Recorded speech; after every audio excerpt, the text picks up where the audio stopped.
welcome to the Hartley Show. Today I'm going to talk about indie books, but first let's say hello to our pal Troy Rudolph, who's filling in for Carlo Fanella. Are you going to let me go home and change my clothes anytime soon? Never! All right. Well, maybe eventually. So first off, I want to talk about this fantastic book, Saga, by Brian K. Vaughan and Fiona Staples. Brian K. Vaughan, of course, brilliant writer of Ex Machina and all sorts of other great stuff. This is the first comic book he's done in quite some time. This is a story of two star-crossed lovers from different races who shouldn't like each other at all. It's basically a social commentary book, you know.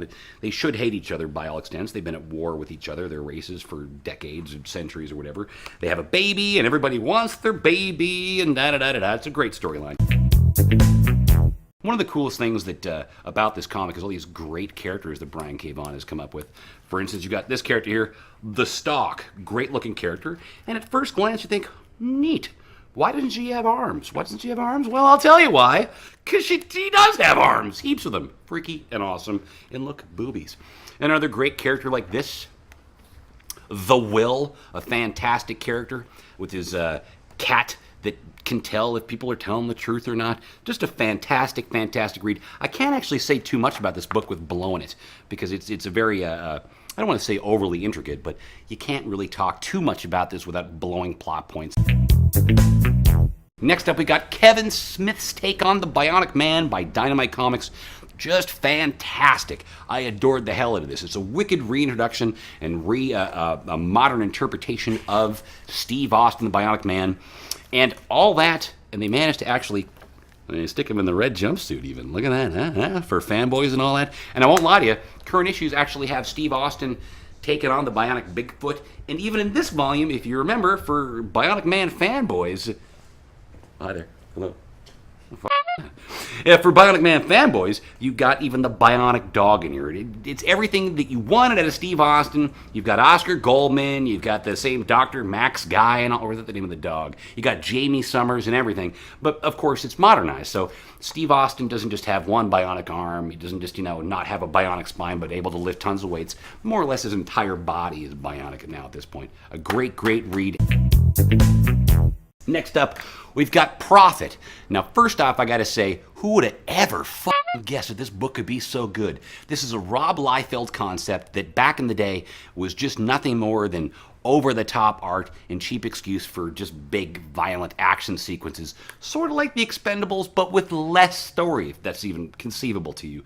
What this guy right now, the writer, I think his name is Brendan Graham, has come up with this great, intricate story that it takes this first volume, the whole volume, before you really realize where he's going with it. It's essentially the story of Prophet clones in the far distant flung future. And one of the things that first grabbed me about the first single issue was this great diagram he throws out there of the world and gadgets he's using. Just a fantastic, fantastic comic. I love this to death. It's got eclectic, funky art and all sorts of great scenes, so on and so forth. I don't know why I keep on saying so on and so forth. I kind of want to punch myself in the face every time I say that. Fucking douchebag. I am talking about myself, yeah. A great, great read, and I'm surprised as much as anybody that it's as good as it is because it's associated with Rob Liefeld. Next up is another Rob Liefeld reinvention book, Glory. Now, Glory was nothing more than a glorified, no pun intended, Wonder Woman knockoff. But where they've gone with it this time around is a whole different concept. They've taken the notion of her being an Amazon and made her sort of a space Amazon. She's not just the daughter of an Amazon and a demon. She's the daughter now of a space Amazon and some sort of space demon. And they've completely hulked her out, essentially.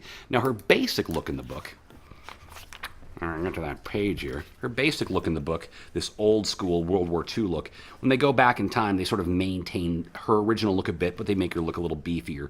But as her storyline continues on, she gets more and more hulked out. And she actually does do a full-on Hulk out thing where when she gets into battle, let's see if I can find you a quick little moment here. Gore, gore, gore. She gets all beefier and crazy, and this book is just fantastic. I love it to death. There's her completely hulked out. She gets these blue spines all over her body. Does her hoo-ha hulk out? I don't know for hoo-ha. I'll bet you it does. I'll bet you it grows teeth and everything.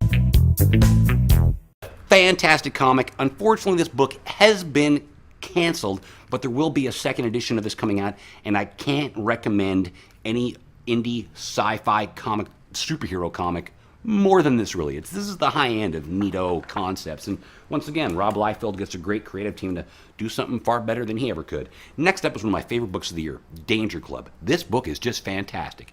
It takes the basic concept of a superhero world that we're all used to, and it throws in this notion that all of the adult superheroes have taken off to go deal with something in outer space and they never return, so the world now only has its sidekicks to protect it. And they fall into this sort of feudal Lord of the Flies sort of situation.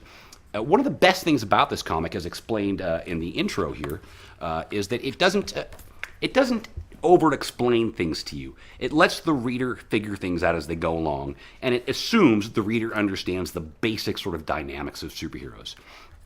Each issue starts off with a neat little cover page that's sort of old and retro, that has sort of a theme. It sort of expresses the theme of this particular issue, for that matter. Just a fantastic book with fantastic art. One of my favorite scenes in any comic ever, where this dude Apollo gets the shit kicked out of him so hard you can see his teeth through his face. If we had focus. Just a fantastic comic. Now, this book has been plagued a little bit with production delays because the artist, his children were in a car accident. It was pretty severe, from what I understand. They're fine now, but it slowed down production where they only got out 4 issues in a year. I believe issue 5 will be showing up soon, and we will get a second volume of this.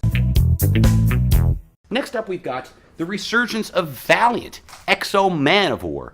And this was just fantastic. This is sort of a case of, if it ain't broke, don't fix it. This is the exact same story arc, or origin story for Eric, Exo Manowar, that we got way back in the 90s when Valiant was introduced. I don't know if Exo Manowar goes on before that. It probably does. He was probably a gold key character like the rest of the Valiant characters. But just fantastic art here by Kerry Nord. Great stuff. And it's Exo Manowar, just as you would think he'd be. One of the neat things they include in this, too, is this little thing. The first issue cover had this neat little QR code you could scan in, and apparently Exo Manowar talks to you. I haven't tried it yet, but I thought it was cool they introduced that. Next up, we got Joe Hill's The Cape. This book surprised the hell out of me. I got the hardcover edition here, and the coolest thing about this book is you think it's going to be a story about this guy who sort of gets a cape and maybe does something heroic. Well, that's where you'd be wrong. This guy is one sick fuck, and that's all I'll leave at that. It's 6 issues. I think it was 6 issues. Regardless, this volume is fantastic and surprising at every turn. He does neat stuff with only being able to fly, and I could barely say anything about this without spoiling anything in this again, too, but a fantastic read.